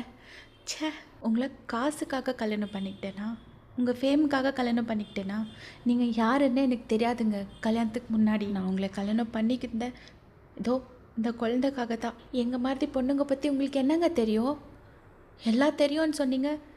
யாரோ ஒருத்தர் 2 பேர் பண்ணதுக்காக எல்லா பொண்ணுங்களையும் சேர்த்து கேவலமாக பேசாதீங்க. எல்லா பொண்ணுங்களும் காசுக்காகவே வாழ மாட்டாங்கங்க, அதில் நல்ல பொண்ணுங்களும் இருக்காங்க. நான் எவன் கூடவோ சுத்த போயிருக்கல, எங்கள் அம்மா உடம்பு சரியில்லை, ஹாஸ்பிட்டலில் அட்மிட் பண்ணியிருந்தாங்க, அவங்கள பார்க்க தான் நான் ஹாஸ்பிட்டலுக்கு போயிருந்தேன். அதே டைமுக்கு கெவின் அழுதுட்டு இருந்தான், அதனால தான் அவனை என் கூட தூக்கிட்டு போனேன். நான் அத்தைக்கிட்ட பர்மிஷன் கேட்டு தான் போனேன். என்னை ட்ராப் பண்ணது வந்து என்னோடய ஃப்ரெண்டு. உங்களுக்கு என்கிட்ட இந்த விஷயம்லாம் கேட்கணுன்னு இருந்திருந்தா என் ரூம்குள்ளே வந்து நீங்கள் கேட்டிருக்கலாம். இந்த மாதிரி எல்லோரும் முன்னாடியும் வச்சு என்னை அவமானப்படுத்தியிருக்க கூடாதாச்சு. என்னை நீங்கள் ஒய்ஃபாக ஏற்றுக்கலைனாலும் பரவாயில்லைங்க, நான் உங்ககிட்ட எதுவுமே எக்ஸ்பெக்ட் பண்ணல. அட்லீஸ்ட் ஒரு மனுஷியாவது ட்ரீட் பண்ணுங்க என்ன. அது போதும். இவ்வளோ சொல்லியும் நீங்கள் என்ன நம்பலைன்னா என்னால் உங்கள் பையனுக்கு ப்ராப்ளம் என்ன, உங்கள் பையனை நீங்களே பார்த்துக்கோங்க அப்படின்னு சொல்லிட்டு கெவினை தூக்கி அவங்கக்கிட்ட கொடுக்குவீங்க. பட் அவன் பயங்கரமாக அழுறதுக்கு ஸ்டார்ட் பண்ணுவான். நீங்கள் காதை மூடிட்டு அங்கேருந்து உங்கள் ரூமுக்கு போய் டோர் லாக் பண்ணிக்குவீங்க. அப்போ யூங்கியோட அம்மா, நீ பண்ணது கொஞ்சம் கூட சரியில்லைடா, ச்சே அந்த பொண்ணை எவ்வளோ கேவலப்படுத்தணுமோ அவ்வளோ கேவலப்படுத்திட்டேன், இன்னும் என்ன காத்துங்கிற, அந்த பொண்ணுக்கு டிவோர்ஸ் கொடுத்துட்டு அவளை வீட்டுக்கு அனுப்பிடு, அட்லீஸ்ட் அவள் வீட்டில் அதுவும் நிம்மதியாக இருக்கட்டும் அப்படின்னு சொல்லிட்டு அங்கேருந்து போயிடுவாங்க. யூங்கிக்கு வந்துட்டு ரொம்ப ஹர்ட் ஆகிடும். அதுவும் இல்லாமல் நீங்கள் உங்கள் அம்மா கொடுமை சரியில்லைன்னு சொன்ன உடனே அவங்களுக்கு ஒரு மாதிரி ஷாக் ஆகிடும். அப்போ தான் அவங்களுக்கு ஃபீலாக இருக்கும், உங்கள் பற்றி உண்மை தெரிஞ்சிக்காம தப்பாக பேசிட்டேன்ற மாதிரி. யூங்கி கெவினை சமாதானப்படுறதுக்கு ட்ரை பண்ணுவாங்க. பட் அழுந்துகிட்டே இருக்குவா. ரூமில் கூட்டிகிட்டு போய் அதை காமிச்சு இதை காமிச்சு எது காமிச்சாலும் அவன் அழுதுகிட்டே இருப்பாள். அழுது அப்படியே தூங்கிடுவா. But next day time skip ஆகும். அவனுக்கு பயங்கரமாக ஃபீவர் இருக்கும். நீங்கள் வந்துட்டு டோரே திறந்து வெளியே வர மாட்டீங்க. உங்கள் மாமியார் வந்துட்டு ரூமுக்குள்ளவே உங்களுக்கு பிரேக்ஃபாஸ்ட் கூட கொடுக்குறதுக்கு வந்திருப்பாங்க. பட் நீங்கள் சாப்பிட்ருக்க மாட்டீங்க. வேணான்னு சொல்லிவிட்டு நீங்கள் அங்கேயே உள்ளவே இருந்திருப்பீங்க. கெவினையாவது வந்து பாருமா அவன் பயங்கரமாக அழுதுகிட்டே இருக்கா புள்ள அப்படின்னு சொல்லுவாங்க. பட் நீங்கள் இல்லை அத்தை, அவங்க என்னோடய கேரக்டர் பற்றி தப்பாக பேசியிருக்காங்க அத்தை, பரவாயில்ல அவங்க பையனை அவங்களே பார்த்துக்கிட்டோம், என்ன மாதிரி கேரக்டர்லெஸ் பொண்ணுக்கிட்ட அந்த குழந்தை வளருது வேணாம் அப்படின்னு சொல்வீங்க. அப்போ உங்கள் ரூம் டோர் நாக் ஆகும். நீங்கள் 2 பேரும் அந்த டோர் டைரெக்ஷன்லேயே பார்க்குவீங்க. பார்த்தா யூங்கி நின்றுக்குவாங்க. உங்கள் மாமியாருக்கும் ஒரு பெரிய ஷாக்கு, உங்களுக்கும் ஒரு பெரிய ஷாக்கு. ஏன்னா அந்த ரூம்கிட்ட யோங்கி ஃபர்ஸ்ட் டைம் வந்திருக்காங்க. ஆக்சுவலி அந்த ரூம் வந்துட்டு ஹேனா பார்த்து டிசைன் பண்ணியிருப்பாங்க. ஏன்னா கெவினோட ஃபர்ஸ்ட் பர்த்டே ஆகிட்ட பிறகு அவனுக்கு அந்த ரூமை கிஃப்டாக கொடுக்கறதுக்காக. பட் அன்ஃபார்ச்சுனேட்லி அதுக்குள்ளே ஹேனா அவங்கள விட்டுட்டு போயிட்டுக்குவாங்க. அதனால் யூங்கிக்கு அந்த ரூம்குள்ளே வரதுக்கே மனசு இருந்திருக்காது. பட் இன்னைக்கு உங்களுக்காக வந்திருப்பாங்க. அம்மா நான் வயன்கிட்ட கொஞ்சம் தனியாக பேசணும் அப்படின்னு சொல்லுவாங்க. அப்போது உங்கள் மாமியார் உங்களை பார்க்குவாங்க. நீங்கள் ஹெட் நோட் பண்ணுவீங்க ஓகேன்னு சொல்லிவிட்டு உங்கள் மாமியார் அந்த ரூம்லேருந்து வெளியே போயிடுவாங்க. இதை பார் வயன், உங்ககிட்ட நான் சாரி கேட்க வரல. ஏன்னா சாரி வந்துட்டு ரொம்ப சின்ன வேர்ட் ஆகிடும். நான் உன்னை ரொம்ப தப்பாக பேசிட்டேன். சத்தியமாக எனக்கு தெரியாது வயன், உங்கள் அம்மா உடம்பு சரியில்லைன்னு சொல்லிட்டு என் மேலே இருக்கிற கோவத்தை கெவின் மேலே காமிக்காத வயன். அவன் உன் பாசத்துக்காக ஏங்கின்னுக்கிறா. வா மிஸ்டர் மின், இதுலேயும் பிஸ்னஸ் டீல். உங்கள் பையனை ஒரு நாள் உங்களால் பார்த்துக்க முடியல, அதனால என்கிட்ட சாரி கேட்குற மாதிரி வந்தீங்களா? இல்லைனா நீங்கள் பேசுறது எதுவுமே ரிக்ரெட் பண்ணியிருக்க மாட்டீங்க இல்லை? இல்லை வையன், நிஜமாக நான் ரிக்ரெட் பண்ணின்னுக்கிறேன். உன் பற்றி நான் அப்படி பேசக்கூடாதா இருந்துச்சு. நீ என் பையனை எப்படி பார்த்துக்கிறேன்னு நானே பார்த்துருக்கேன். உன் சொந்த குழந்தை மாதிரியே பார்த்துக்கிறேன். ஆனாலும் நான் உன்னை தப்பாக பேசிட்டேன். எனக்கு தெரியல, எனக்கு நேற்று என்ன ஆச்சுன்னே தெரியல வையன். நீங்கள் என்கிட்ட எப்போவுமே ரூடாக தான் பிஹேவ் பண்ணுறது மிஸ்டர் மின். நேற்று கொஞ்சம் எக்ஸ்ட்ரீமாக போயிட்டீங்க, அவ்வளோதான் அப்படின்னு சொல்வீங்க. அப்போ யூங்கி உங்களே ஒரு மாதிரி பாவமாக பார்க்குவாங்க. நீ யாரையாவது லவ் பண்ணியிருக்கியா வையன் அப்படின்னு கேட்பாங்க. அப்போ நீங்கள் யூங்கியே கன்ஃபியூஸ்டாக பார்த்துட்டு ஹெட் நோட் பண்ணுவீங்க இல்லைன்னு சொல்லிவிட்டு. நான் பண்ணியிருக்கேன் வையன், என் ஹேனாவை. அது எவ்வளோ பியூட்டிஃபுல்லான ஃபீலிங் தெரியுமா? ஹேனாவை நான் தடவை காஃபி ஷாப்பில் தான் பார்த்தேன். எனக்கு அங்கே ஒரு மீட்டிங் இருந்தது. அவள் அந்த காஃபி ஷாப்பில் ஒரு குழந்தை கூட விளையாடிட்டு இருந்தாள். அப்போவே எனக்கு அவளை பிடிச்சிருச்சு. Love at first sight. அப்போத்துலேருந்து அவளை பார்க்குறதுக்காகவே நான் அடிக்கடி அந்த காஃபி ஷாப் போகிறதுக்கு ஸ்டார்ட் பண்ணிட்டேன். அதுக்கப்புறமா ஒரு ஃப்ரெண்டு மாதிரி தான் அவளை அப்ரோச் பண்ணேன். அந்த ஃப்ரெண்ட்ஷிப் கொஞ்சம் கொஞ்சமாக லவ்வாக சேஞ்ச் ஆச்சு. அவளுக்கும் என்னை பிடிச்சிருந்தது. ஒரு நாள் அவளுக்கு நான் ப்ரப்போஸும் பண்ணேன். அவளும் ஓகே சொன்னான். வீட்டில் எல்லாருக்கும் இன்ட்ரடியூஸ் பண்ணேன். அப்போ தான் எனக்கு தெரிய வந்துச்சு அவள் ஒரு ஆர்ஃபன்னு. அது வரைக்கும் ஒரு நாளும் அவளோட சோகத்தை அவளோட கஷ்டத்தை என்கிட்ட சொல்லுந்தே இல்லை. எப்போவுமே அந்த ஆர்ஃபனேஜ் பார்த்துக்கிற ஆண்டி அம்மான்னு சொல்வாள். அந்த கூட இருக்கிற பசங்களே தம்பி தங்கச்சின்னு சொல்வா. அப்படியே நம்ம 2 பேருக்கும் கல்யாணம் கூட நடந்துச்சு. நம்ம 2 பேரோட லவ் சிம்பிள் தான் கெவின். ஆனால் யார் கண்ணு பட்டுச்சோ என்னமோ தெரியல, கெவின் 4 மாதம் குழந்தை அம்மா கிட்ட விட்டுட்டு ஆர்ஃபனேஜில் ஏதோ ஒரு பிரச்சனைன்னு அங்கே போயிருந்தான். அவள் நான் கேப்லேயே வரேன்னு சொன்னான். அவள் கேப்லேயே வந்திருந்தா இவ்வளோ நேரத்துக்கு உயிரோடு இருந்திருப்பாள்.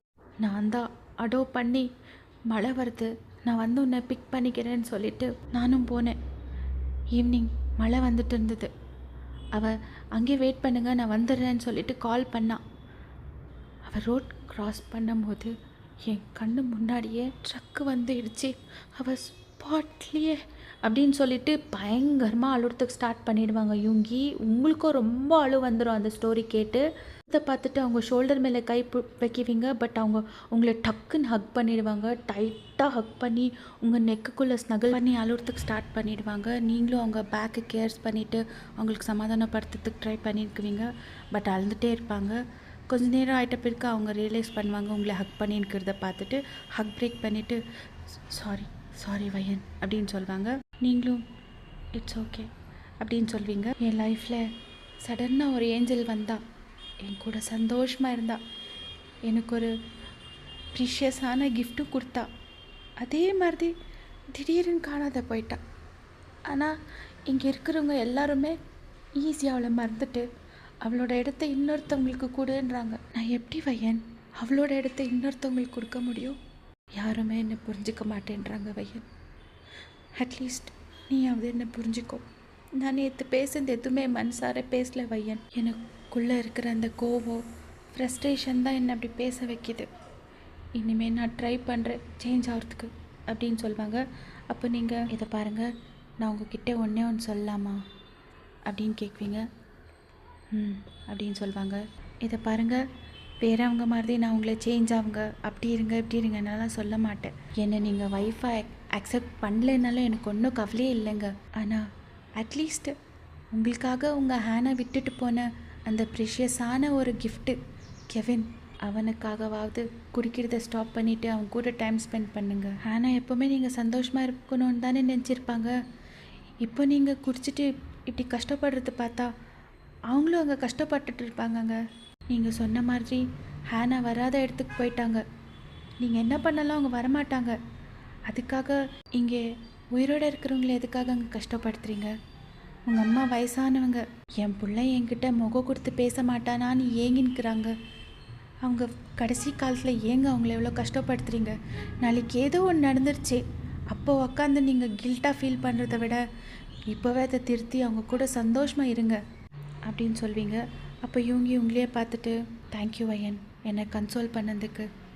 நீ சொல்லுந்து நான் ட்ரை பண்ணுறேன் அப்படின்னு சொல்லிவிட்டு அங்கேருந்து கிளம்புவாங்க. அப்போ நீங்கள் எங்க கெவினை கொண்டு வந்து கொடுங்க அப்படின்னு சொல்வீங்க. அப்போ யூங்கி திரும்பி உங்களை பார்த்துட்டு ஹெட் நோட் பண்ணிவிட்டு அங்கேருந்து போயிடுவாங்க. யூங்கி அணிலேருந்து கொஞ்சம் சேஞ்சாக தெரிஞ்சுக்குவாங்க. அதை அவங்க அம்மா தம்பி எல்லாமே அப்சர்வ் பண்ணியிருப்பாங்க. அவங்க அம்மா கிட்டே கூட நல்லா பேசுகிறது, டைம் ஸ்பெண்ட் பண்ணுறது, கெவின் கூட டைம் ஸ்பெண்ட் பண்ணுறது, சீக்கிரமாக ஆஃபீஸ்லேருந்து வர்றது, குடிக்கிறதெல்லாம் கம்மி பண்ணியிருப்பாங்க. ஏன்னா அவங்க வயன்கிட்ட எல்லாமே சொல்லியிருப்பாங்க இல்லைங்களா, அவங்க மனசில் இந்த அந்த பேர்டன் எல்லாம் குறைஞ்சிருக்கும். அதனால் கொஞ்சம் அவங்க ஃப்ரீயாக ஃபீல் பண்ணிக்குவாங்க. உங்ககிட்ட கூட நல்லா பேசினுக்குவாங்க. நல்லா பேசுறதுன்னா கெவின் விஷயத்தை டிஸ்கஸ் பண்ணுவீங்க ரெண்டு பேரும். கெவினோட ஃபர்ஸ்ட் வேர்டு கூட மம்மான்னு தான் சொல்லியிருப்பா. அதுவும் உங்களையே பார்த்து சொல்லியிருப்பா மம்மான்னு. உங்களுக்கு பயங்கர ஹாப்பி ஆகிட்கோ, அழுந்துக்குவீங்க நீங்கள் அன்றைக்கி. இப்போ எல்லோரும் டைனிங் டேபிளில் பிரேக்ஃபாஸ்ட் சாப்பிட்டுக்குவாங்க. கெவின் வந்துட்டு அவனோட புது அந்த வேர்டு மம்மான்னு கற்றுனுக்குவா இல்லையா, அதே சொல்லினுக்குவா எப்போவுமே ரிப்பீட்டடாக. இவங்க அவனை தூக்கி வச்சுட்டு பிரேக்ஃபாஸ்ட் சாப்பிட்டுக்குவாங்க. அப்போ நீங்கள் அங்கே போயிட்டு மம்மா வேணுமா உங்களுக்கு, வாங்க அப்படின்னு சொல்லிட்டு அவனை தூக்கிவிங்க. தூக்கிட்டு அவனுக்கு பிரேக்ஃபாஸ்ட் எல்லாம் ஃபீட் பண்ணிவிட்டு அவன் கூட விளையாடிட்டு இருப்பீங்க. அப்போ உங்கள் மாமியார், பையன் கொடு, கெவினை நான் பார்த்துக்கிறேன், நீ போய் பிரேக்ஃபாஸ்ட் சாப்பிட்டுக்கோ, காலையிலேருந்து கண்டினியூஸாக அவனை தூக்கி வச்சுனே இருக்கிற அப்படின்னு சொல்லுவாங்க. அப்போ நீங்கள் பரவாயில்ல அத்தை, அப்படியே சாப்பிட்டுக்கிறேன் நான் அப்படின்னு, நீ போய் பிரேக்ஃபாஸ்ட் ஃப்ரீயாக சாப்பிடு அப்படின்னு சொல்லிட்டு கெவினை தூக்கிவாங்க. கெவின், பாட்டியை டிஸ்டர்ப் பண்ணாதீங்க, நான் போய் பிரேக்ஃபாஸ்ட் சாப்பிட்டுட்டு சீக்கிரமாக வந்துடுறேன் அப்படின்னு சொல்லிட்டு நீங்கள் போவீங்க. அப்போ யூங்கி சடனாக, வயன் எனக்கு ஒரே ஒரு ஹெல்ப் பண்ணுறியா அப்படின்னு கேட்பாங்க. நீங்கள் சொல்லுங்கள் அப்படின்னு சொல்வீங்க. ஆக்சுவலி என் ரூமில் ஒரு ஃபைலை மறந்துட்டு வந்துட்டேன், எடுத்துன்னு வந்து தரியா அப்படின்னு சொல்லுவாங்க. உங்களுக்கு ஃபுல் ஷாக் ஆகிடும். உங்களுக்குன்னு இல்லைங்க, அங்கே இருக்கிறவங்க அவ்வளோ பேருக்கும் ஒரு மாதிரி ஷாக் தான். ஏன்னா யூங்கி உங்களை அவங்க ரூம்குள்ளே போக சொல்லிட்டாங்களே, அதனால் எங்கள் ரூம்குள்ளே, ஆமாம் என் ரூம்குள்ளே ஒரு ஃபைல் வச்சுருக்கேன், அதை எடுத்துகிட்டு வா அப்படின்னு சொல்லுவாங்க. நானா, நீ தானே வையன் அப்படின்னு கேட்பாங்க. ஆமாம், இல்லை உங்கள் ரூம்குள்ளே, போ வையன் எனக்கு டைம் ஆகுது அப்படின்னு சொல்லுவாங்க. நீங்கள் சரிங்க அப்படின்னு சொல்லிவிட்டு உங்கள் அத்தை டைரெக்ஷனில் பார்க்குவீங்க. உங்கள் அத்தை உங்களையே பார்த்து ஸ்மைல் பண்ணி தம்ஸ் அப் காமிக்குவாங்க. நீங்களும் ஃபுல்லாக ஹெசிடேட் பண்ணி அவங்க ரூம்குள்ளே போயிட்டு இதான் ஃபர்ஸ்ட் டைம் போயின்னுக்குவீங்க. எங்கே தேடுறதுன்னு தெரியாமல் தேடி இருப்பீங்க.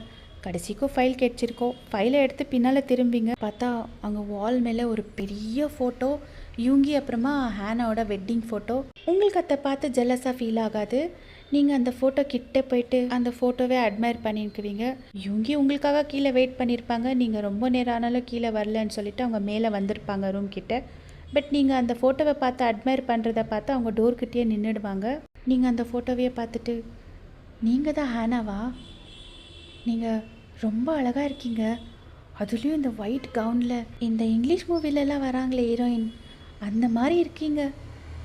ஆமாம், நான் உங்களை ஹேனா அக்கான்னு கூப்பிடவா? இப்போ தெரியுது அந்த பூனை உங்களை ஏன் அவ்வளோ லவ் பண்ணுறாங்கன்னு சொல்லிட்டு அப்படின்னு சொல்வீங்க. அப்போ யூங்கி, பூனையா? அடி பாவி அப்படின்னு சொல்லுவாங்க. சாரி ஹேனாக்கா, நான் உங்கள் ஹஸ்பண்டை பூனைன்னு சொல்கிறேன், ஆனால் அவர் லைட்டாக பூனை மாதிரி தான் இருக்கார். இந்த சீக்ரெட் அவங்கக்கிட்ட சொல்லிடாதீங்க, நம்ம 2 பேருக்கு நடுவில் இருக்கட்டும். ஆனால் ஹேனாக்கா, நீங்கள் ரொம்ப லக்கி. ஏன்னா இப்போல்லாம் உயிரோடு இருக்கிற ஒய்ஃபே லவ் பண்ணுறது கஷ்டம். அந்த மாதிரியில் இறந்து போன ஒய்ஃபை இன்னும் லவ் பண்ணுறாங்கன்னா அவங்க மேலே எனக்கு ரெஸ்பெக்ட் அதிகமாகிடுச்சு அக்கா. நீங்கள் என் மேலே கோமா இல்லை தானே? நான் என்றைக்குமே உங்கள் பிளேஸ் எடுத்துக்கணும்னு நினச்சி கூட பார்க்கல அக்கா. ஃப்யூச்சர்லேயும் நான் நினைக்க மாட்டேன்க்கா.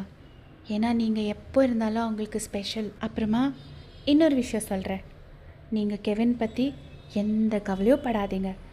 நான் அவனை நல்ல பையனாக, ஒரு நல்ல ஹியூமன் பீயிங்காக, சொல்ல போனால் அவங்க அப்பா மாதிரி, உங்கள் யோங்கி மாதிரி அவனை வளர்த்து ஆளாக்கிடுறேன். நீங்கள் டென்ஷன் பண்ணிக்காதீங்க, சரியா? ஐயோ அக்கா, நான் ஃபைல் கொடுக்கணும் உங்ககிட்ட, நான் இன்னொரு நாள் வந்து பேசுகிறேன். நான் லேட்டாக போனால் அந்த பூனை புலியாக மாறிடும் அக்கா, பை பாய் அப்படின்னு சொல்லிட்டு திரும்பிங்க. பார்த்தா யோங்கி உங்கள் பின்னாலேயே நின்றுக்குவாங்க. நீங்கள் ஃப்ளின்ச் ஆகிட்டு கீழே விழுறதுக்கு போவீங்க. அப்போ சடனாக டக்குன்னு உங்கள் வேஸ்ட்டை பிடிச்சி யோங்கி உங்களை கிட்ட புல் பண்ணுவாங்க. நீங்கள் அப்படியே வைட் ஐஸ்லேயே யோங்கியே பார்த்துன்னுக்குவீங்க. ஃபைல் உங்கள் கையில் இருக்கோ டைட்டாக பிடிச்சின்னுக்குவீங்க. அவங்களும் உங்களையே பார்த்துட்டு, இவ்வளோ நேரம் என்ன பண்ணின்னு இருந்தேன், ரூம்குள்ளே யார்கிட்ட பேசிகிட்டு இருந்தேன் அப்படின்னு கேட்பாங்க. அப்போ நீங்கள், அப்பா அவர் கேட்டுன்னு இல்லை, அது ஒன்றும் இல்லைங்க ஆக்சுவலி அப்படின்னு சொல்வீங்க. அப்போ யூங்கி உங்கள் ஃபேஸ் கிட்ட லீன் ஆகிட்டு உங்களே இன்டென்ஸாக பார்த்துட்டு, சொல்லு என்ன ஆக்சுவலி அப்படின்வாங்க. நீங்கள் அது ஆக்சுவலி கெவின் கெவின் அழுவுறா அப்படின்னு சொல்லிட்டு அவங்க இன்னும் உங்கள் வேஸ்ட்டை ஹோல்டு பண்ணி தான் நின்றுக்குவாங்க. அவங்க கையை எடுத்து விட்டுட்டு அங்கேருந்து ஓடிடுவீங்க. நீங்கள் போன டைரெக்ஷன்லேயே பார்த்து ஸ்மைல் பண்ணிவிட்டு திரும்பி ஃபோட்டோவை பார்க்குவாங்க. பார்த்துட்டு, ஐம் சாரி ஹேனா, என் லைஃப்பில் நீ ஒரே ஒரு பொண்ணுன்னு சொல்லி உனக்கு ப்ராமிஸ் பண்ணியிருந்தேன், பட் என்னால் அதை காப்பாற்ற முடியல அப்படின்னு சொல்லிட்டு, நான் வையனை லவ் பண்ணுறேன்னா, I'm in love with her. Actually உனக்கு ஞாபகம் இருக்கா, நான் உன்னை தடவை பார்த்தப்போ நீ ஒரு குழந்தை கூட விளையாடிட்டு இருந்தேன், அதே மாதிரி தான் நான் வையனையும் பார்த்தேன். ஆனால் என்ன ஒன்றுன்னா, அவன் நம்ம குழந்தை கூட விளையாடிட்டு இருந்தா. அவள் என் கூட இருந்தா என்னமோ ஒரு மாதிரி பீஸ்ஃபுல்லாக இருக்குது, பாசிட்டிவ் எனர்ஜி. நீ போனதுக்கப்புறமா ஹோப்ஸை விட்டுட்டு இருந்தேன் ஹேனா. ஆனால் இவள் வந்து எனக்கு மறுபடியும் ஹோப் கொடுத்தா. அதுக்குன்னு நான் உன்னை லவ் பண்ணலன்னு இல்லை ஹேனா, எப்போவுமே நீ என்னோடய ஃபர்ஸ்ட் லவ். உன் பிளேஸை நான் யாருக்குமே கொடுக்க மாட்டேன். ஆனால் வையன் என் ஹார்ட்டில் அவளுக்குன்னு ஒரு தனி இடம் பண்ணிக்கிட்டான். என் லைஃப்பை நான் மறுபடியும் ஸ்டார்ட் பண்ண போகிறேன் ஹேனா, உனக்கு சந்தோஷம் தானே அப்படின்னு சொல்லிட்டு ஹேனா பிக்சரையே பார்த்துக்குவாங்க. இப்படியே டைமு ஸ்கிப் ஆயிருக்கோ. நம்ம யூங்கி கூட கொஞ்சம் கொஞ்சமாக ஹேனாலேருந்து மூவ் ஆன் ஆகிறதுக்கு ட்ரை பண்ணியிருந்துருக்குவாங்க. ஹேனாவே சுத்தமாக மறந்துட்டாங்களான்னா இல்லைங்க, ஏன்னா அவங்களோட ஃபர்ஸ்ட் லவ் அவங்க. அதுக்குன்னு நம்ம வையனை ஹேனாக்கு ரீப்ளேஸ்மெண்ட்டாக போட்டாங்களான்னா அது கூட இல்லைங்க. ஹேனாக்கே வேறு பிளேஸு, வையனுக்கே வேறு பிளேஸ் கொடுத்துருப்பாங்க யூங்கி. யூங்கியும் வையன்கிட்ட ஒரு நல்ல பாண்டிங் க்ரியேட் பண்ணுறதுக்கு ட்ரை பண்ணியிருப்பாங்க. அது சக்ஸஸ்ஃபுல்லாக க்ரியேட்டும் ஆயிருக்கோ, கொஞ்சம் கொஞ்சமாக க்ளோஸும் ஆயிருப்பாங்க. பட் வையன் இன்னமும் கெவின் ரூமில் தான் கெவின் கூட ஸ்டே பண்ணி நின்றுக்குவாங்க. இதே டைம் ஸ்கிப் ஆயிருக்கோ. இன்னும் 1 வீக்லேயே கெவினோட ஃபர்ஸ்ட் பர்த்டே. ஸோ வீட்டில் எல்லாருமே டிஃப்ரெண்ட் சாய்ஸஸ் சொல்லினுக்குவாங்க. எங்கே செலிப்ரேட் பண்ணுறது, எப்படி செலிப்ரேட் பண்ணுறது, என்ன தீமில் அப்படின்னெல்லாம். இப்போ நீங்கள் எல்லாம் ஹாலில் சோஃபா மேலே உட்காந்து டிஸ்கஸ் பண்ணினுக்குவீங்க. அப்போ சடனாக உங்கள் மாமியார் சொல்லுவாங்க, பையன் உன்னோட ஒப்பீனியன் என்ன, எங்கே பண்ணலான்னு நீ நினைக்கிற அப்படின்னு கேட்பாங்க. அப்போ நீங்கள் அவர் எங்கே சொல்கிறாரோ அங்கே ஓகே அத்தை, இதில் நான் என்ன சொல்கிறது இருக்குது அப்படின்னு சொல்வீங்க. அப்போ சடனாக சோஃபி, கரெக்ட் அத்தை, அவகிட்ட என்ன கேட்குறீங்க, அவங்களுக்கு என்ன தெரியும் பர்த்டே செலிப்ரேஷன் பற்றி, அவங்களுக்கெல்லாம் பர்த்டே செலிப்ரேஷன்னா சீப்பான லோக்கல் சாக்லேட்ஸு டிஸ்ட்ரிபியூட் பண்ணிடுவாங்க, அவ்வளோதான். நம்மளாம் செலிப்ரேட் பண்ணுற பர்த்டே பார்ட்டிக்காவது போயிருக்கலாம் கேளுங்க அப்படின்னு சொல்லுவாங்க. அப்போ நீங்கள் கரெக்டுங்க, நீங்கள் சொல்கிறது. நான் இவ்வளோ பெரிய பார்ட்டிக்கெல்லாம் என்றைக்குமே போனதில்லை. எனக்கு இன்ட்ரெஸ்ட் கூட இல்லைங்க. ஏன்னா அந்த மாதிரி பெரிய பெரிய பார்ட்டிலெல்லாம் எதுக்கு வந்தோன்னே தெரியாமல் அடுத்தவங்க பற்றி காசிப் பண்ணி நின்றுக்குவாங்க. ஆனால் நான் அந்த லோக்கல் சாக்லேட் டிஸ்ட்ரிபியூட் பண்ண போகும்போது அங்கே இருக்கிறவங்கெல்லாம் என்னை மனசார ஆசீர்வாதம் பண்ணி நீ நல்லா இருக்கணும்னு சொல்லி என் கையில் 10 ரூபா கொடுத்தா கூட அதை சந்தோஷமாக கொடுக்குவாங்க அப்படின்னு சொல்வீங்க. அப்போ சோஃபி வந்துட்டு, இதை பார்வையன், இந்த வீட்டுக்கு நீ பெரிய மருமகளாக இருந்தாலும் நீ வயசில் நீ என்னை விட சின்னவ, மரியாதையாக பேசுறது கற்றுக்கோ அப்படின்னு சொல்லுவாங்க. அப்போ நீங்கள், நான் உங்ககிட்ட மரியாதையாக தான் பேசினுக்கிறேன், நீங்கள் தானே ஸ்டார்ட் பண்ணீங்க, நீங்கள் கேட்ட டவுட்டை நான் கிளியர் பண்ணேன், அவ்வளோதான் அப்படின்னு சொல்வீங்க ஒரு மாதிரி சர்க்காஸ்டிக்காக. மாமியார் ஒரு மாதிரி ஸ்மைல் பண்ணிக்குவாங்க உள்ளுக்குள்ளவே. சோஃபி சடனாக, இதை பார்வையன், யோகி மாமா உன்னை ஒரு நாள் ரூம்குள்ளே விட்டுருந்தோ உனக்கு இவ்வளோ ஆட்டிடியூடு வந்துருச்சா? ஒன்று தெரிஞ்சுக்கோ, நீ என்றைக்கு இருந்தாலும் ஹேனாக்கா பிளேஸ் எடுக்க முடியாது.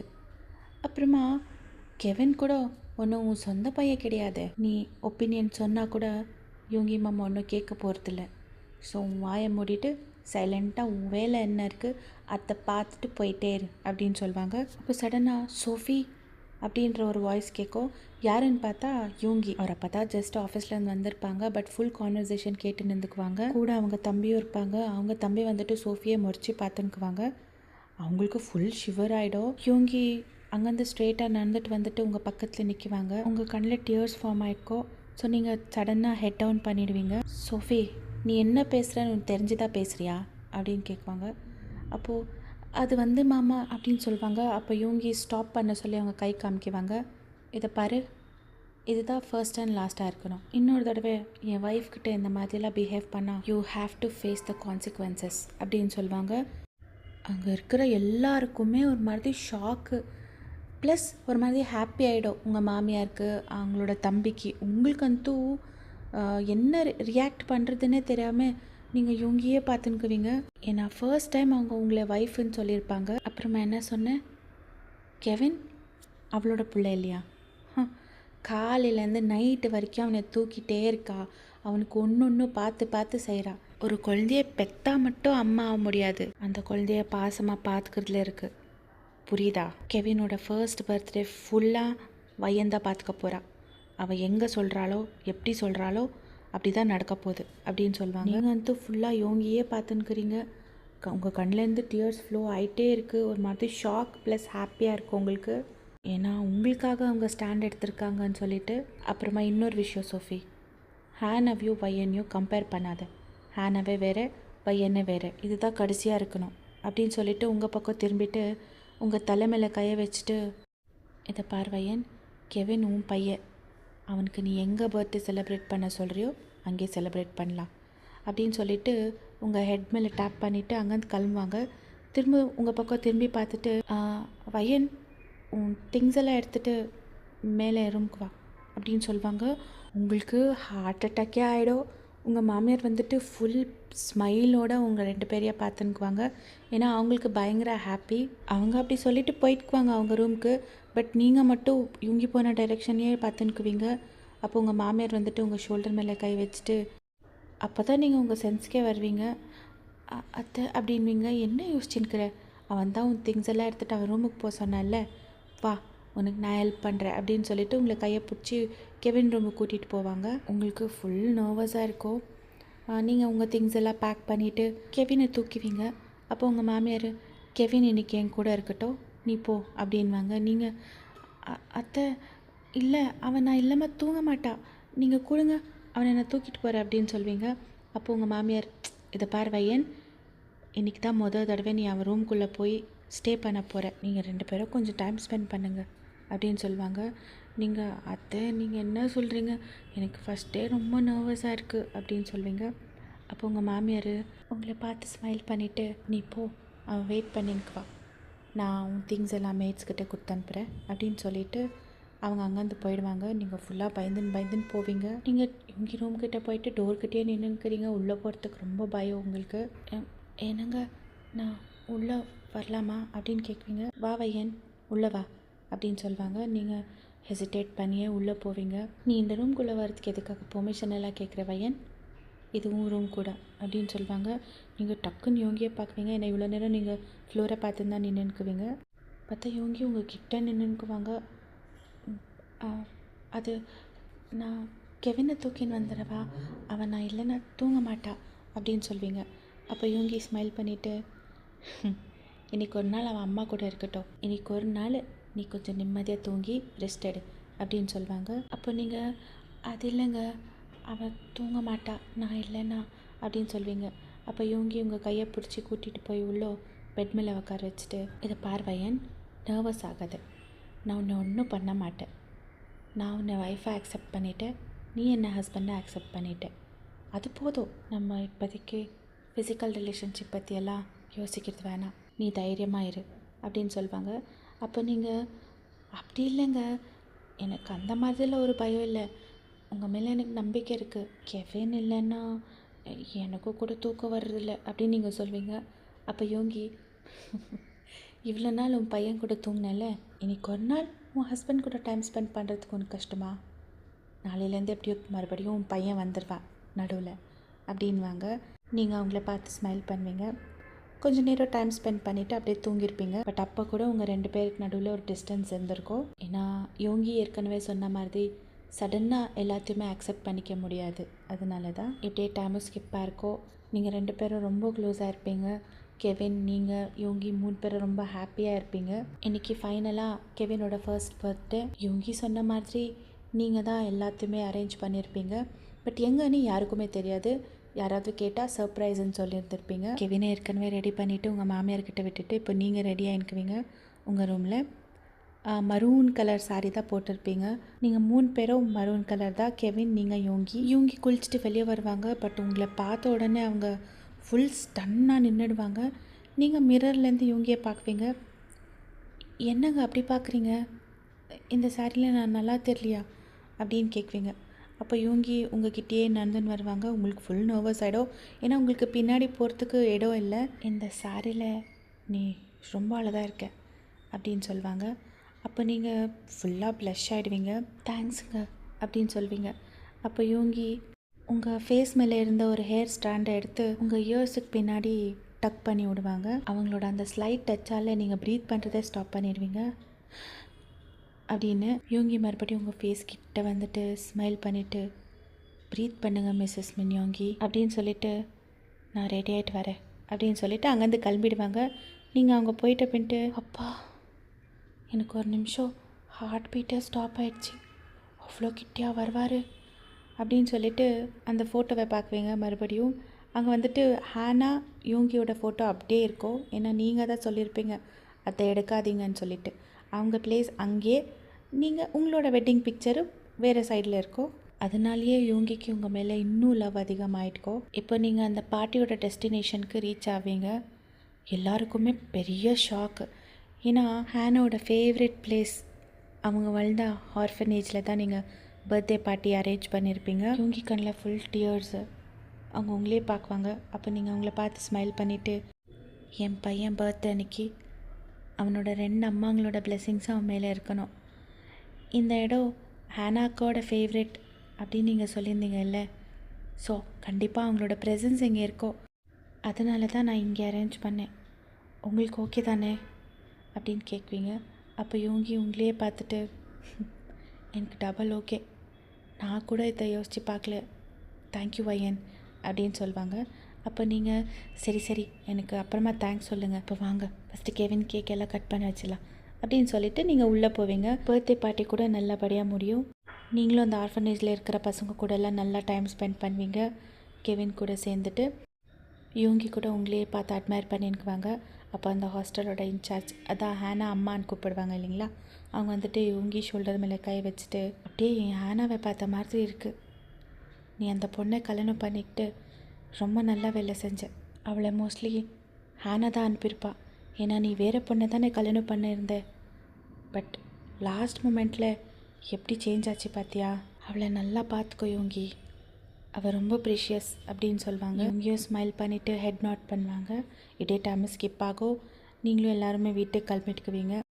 கெவின் ரொம்ப டயர்டாகிட்டுக்குவா. ஸோ அவன் வந்த உடனே ட்ரெஸ் எல்லாம் சேஞ்ச் பண்ண உடனே தூங்கிடுவான்.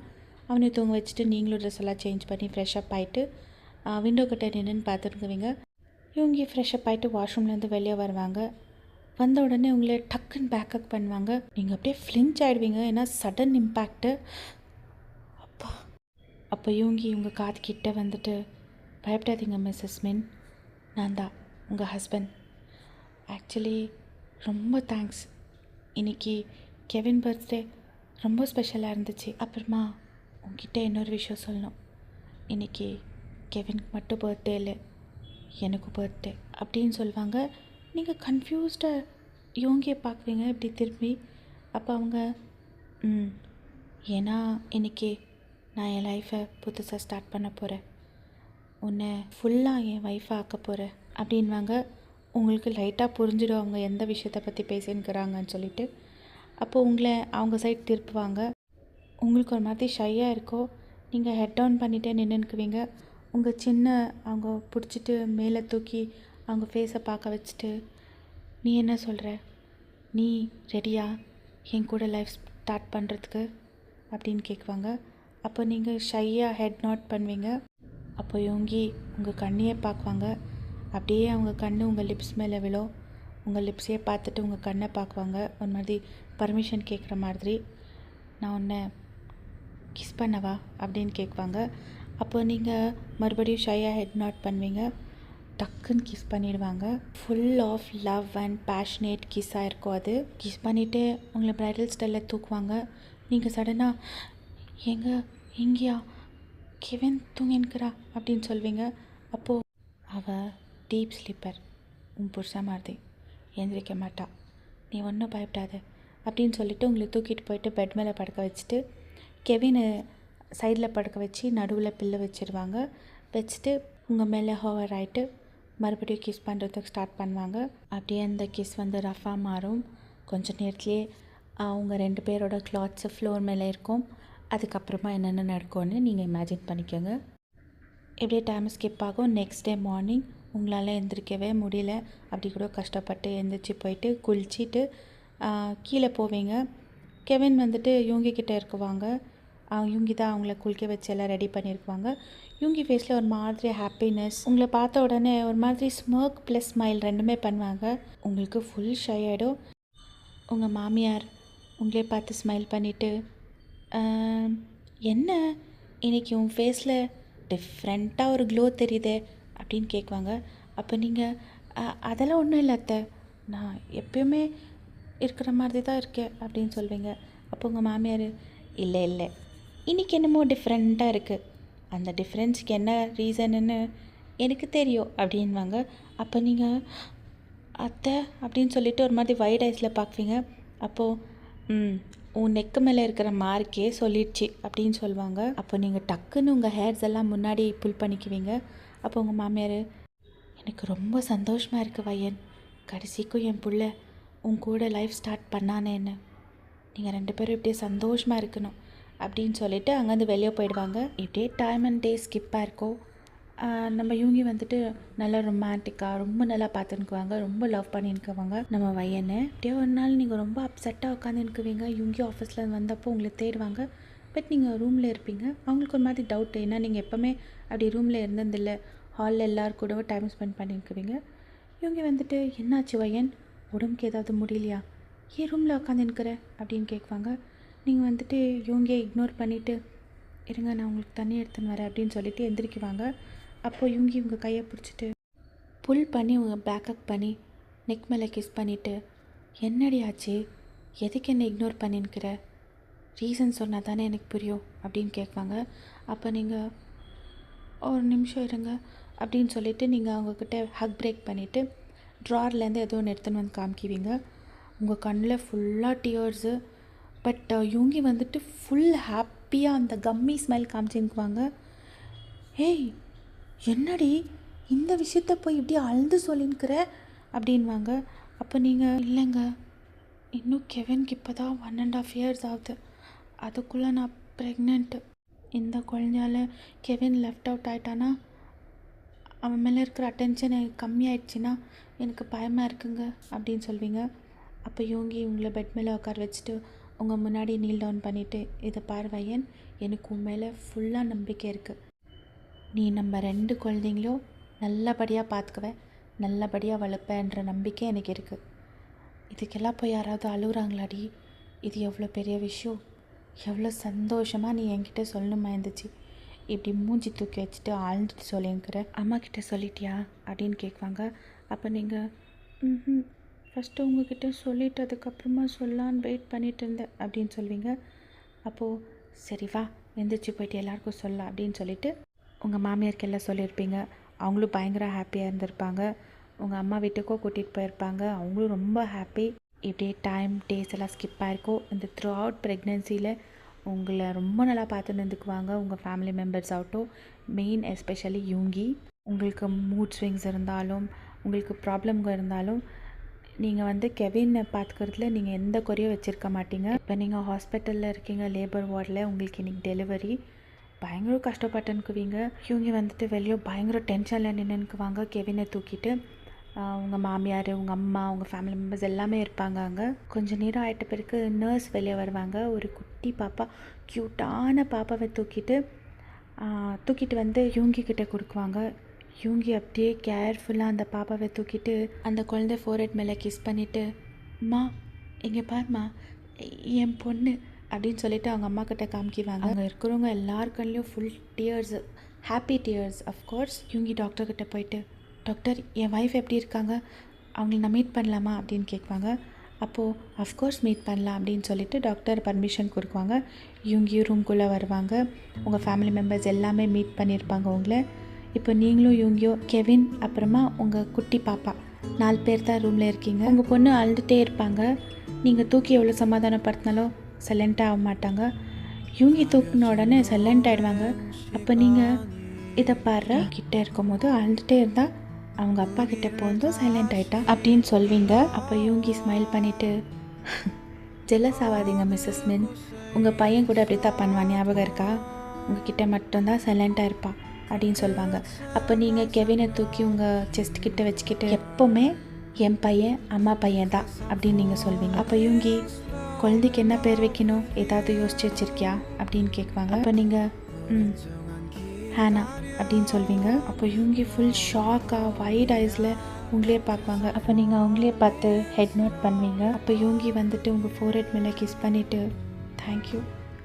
தேங்க்யூ வெரி மச் வையன், நீ என் லைஃப்பில் என் ஃபேமிலியை கம்ப்ளீட் பண்ணி என் 2 குழந்தைங்களுக்கும் அம்மா வாழ்ந்துக்கு அப்படின்னு சொல்லுவாங்க. ஐ லவ் யூ வையன் அப்படின்னு சொல்லுவாங்க. அப்போ நீங்கள் ஸ்மைல் பண்ணிவிட்டு, ஐ லவ் யூ டூங்க, ஆனால் என் பையனை விட அதிகமாகலாம் உங்களை லவ் பண்ணல அப்படின்னு சொல்வீங்க. ஐ ஆம் ஜெலஸ் மிஸ்ஸஸ் மின், பட் இருந்தாலும் உங்களை விட என்னை அதிகமாக லவ் பண்ணுறதுக்கு என் பொண்ணு இருக்கா, என் பிரின்சஸ் அப்படின்னு சொல்லிட்டு அவங்க பொண்ணு ஃபோர்ஹெட் மேலே கிஸ் பண்ணுவாங்க. ஃபர்ஸ்ட் ஒய்ஃப் இறந்து ஹோப்பே இல்லாத இருந்த இவங்களோட லைஃப்பில் நம்ம வையன் என்ட்ரு ஆகிட்டு மறுபடியும் ஒரு நியூ லைஃப் ஸ்டார்ட் பண்ணுறதுக்கு ஹெல்ப் பண்ணி இவங்களோட ஃபேமிலியை கம்ப்ளீட் பண்ணாங்க. நம்ம லவ்ட் ஒன்ஸ் நம்மளை விட்டுட்டு போனால் நம்மளுக்கு கஷ்டமாக தான் இருக்கும். இங்கே நான் லவ்ட் ஒன்ஸ்னால் வெறும் கேர்ள் ஃப்ரெண்ட், பாய் ஃப்ரெண்ட், ஹஸ்பண்ட், ஒய்ஃபை மென்ஷன் பண்ணலைங்க. அப்பா, அம்மா, அக்கா, தங்கச்சி, அண்ணா, தம்பி, ஃப்ரெண்ட்ஸ், இந்த மாதிரி யாராவது நம்மளை விட்டு போயிருப்பாங்க. அவங்க கூட ஸ்பெண்ட் பண்ண பியூட்டிஃபுல் மெமரிஸோடு நம்ம மூவ் ஆன் ஆகிறதுக்கு ட்ரை பண்ணோம். நம்ம பிடிஎஸ் மெம்பர்ஸ் சொல்கிற மாதிரி life goes on. I hope உங்களுக்கு இந்த ஸ்டோரி பிடிச்சிருக்கோன்னு. தேங்க்ஸ் ஃபார் வாட்சிங். Bye. Take care. 'Cause I'm falling slowly.